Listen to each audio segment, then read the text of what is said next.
A couple of days back, I was searching for the active filter that GridWP uses in this demo.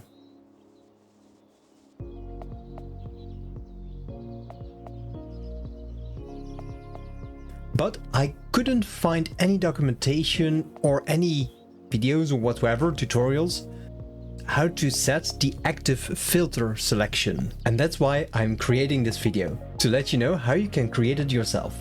So let's get to it. Now, what I usually use for my testing websites and experimenting and that sort of things is InstaWP. It allows you to create very fast a WordPress website where you can test things out, like for instance, how to set up the grid builder.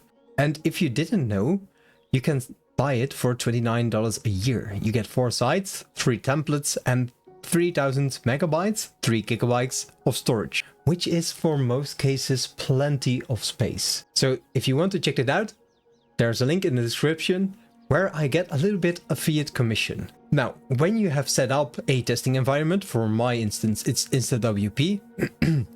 I've installed WP Grid Builder.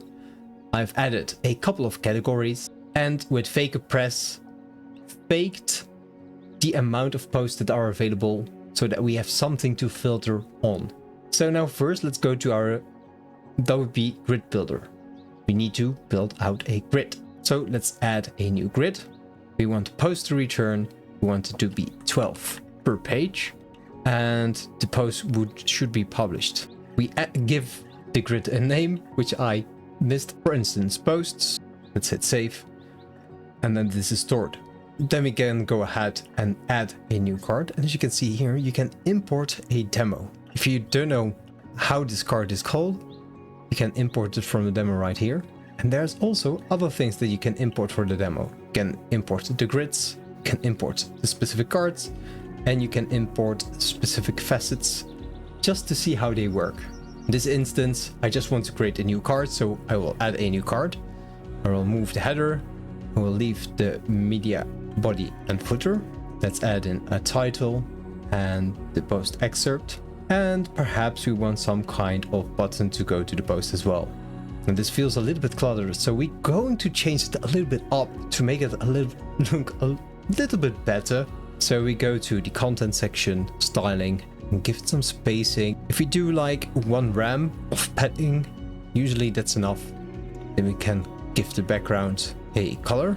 So we need to go to colors, give it a white color, and there we go. We have a little bit nicer looking setup. And if we change the spacing around here, which I'll just quickly do in the custom CSS, let's add a gap of 0.5 rem. And there we have our card. We can give the card a name, post card, hit save, and then we go to facets. Now for the facet, I want to have filter options first. So let's add a checkbox. That would be nice for the categories. And we want it to be sorted by the name and the rest can be as is. Checkbox category.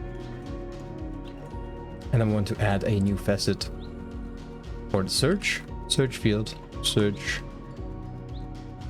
posts, search. And let's use this default search engine from WordPress. We can also add relevancy, which is in my opinion one of the best search engine that you can use for WordPress, but let's leave and then hit save.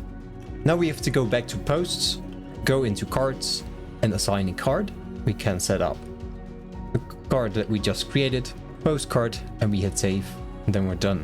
Now if you want to change the layout, you can do that in here as well, but let's figure that out later.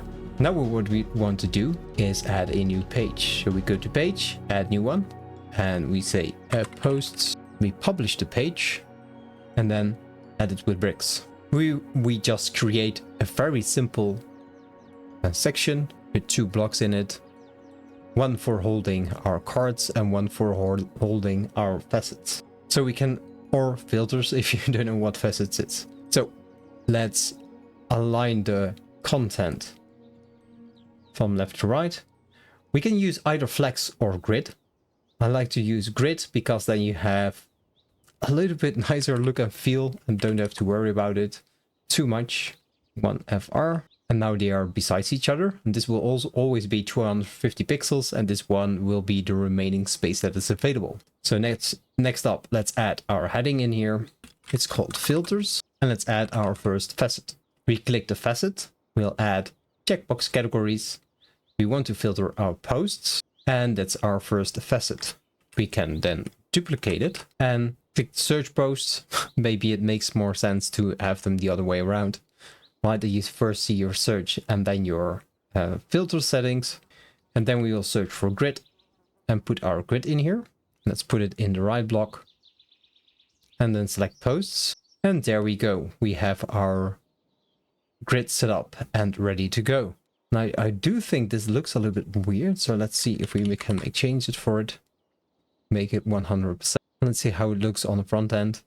And there we go. We have a nice looking grid already. We can filter it. We can uncheck boxes. But as you can see, when we type in something, we see that's active in here, but we don't see the active filters. Let's set that up real quick. We go back to our dashboard, go into WP Grid Builder, all facets. We'll add a new one. And this one will be called active filters. And in our filter content, we need to go all the way down, and then you have user selection. And when you have set that one to on, select that one and hit save. Then we go back to our page that we just created, added with bricks, and we'll add a new facet. It will be below filters. And if we then add the active filters to it and hit save, now we see our active filters that we have selected. This took me a long time to figure out how this could be added, so I'm very happy to share it with you, and hopefully it will help you out. So that's it for this tutorial. Very short, very easy. The design wasn't the best looking, but I was not aiming for a design. You can do that yourself. If you like me to do it, leave a comment down below and let me know. But I hope this helped you. And as always, keep designing.